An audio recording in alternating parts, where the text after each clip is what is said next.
Стопанството е 2 декара, като сме заложили на различни култури. Краставици, домати, около 6-7 сорта чушки, включително и люти. Имаме много зеленолистни, кейл, лапът, манголд, киселец, 12 вида подправки. От плодовете имаме малини, капини, в момента дали чакаме прасковите да станат, пизали се отглеждаме. И защо такива неща, които са интересни на нас самите, си ги консумираме ние. Стопанството е от 2 градини. Едната ни е в Требич, другата е в Нови Искър. Тези земи ги обработваме общо 4 човека. Аз, моята майка, бабата и дядата. Решихме да се занимаваме с тази дейност покрай мен и моя интерес към здравословно хранене.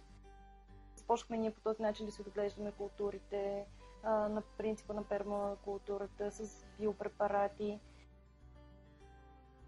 Семената, които ползваме, са предимно биосемена. Отделно за доматите са си наши стари семена, които от години ползваме.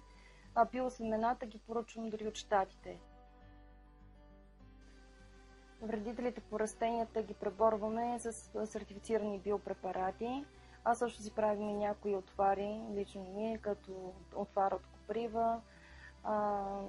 Например, край картофите садим невен и там пък няма никакво нападение от колорадски бръмбари.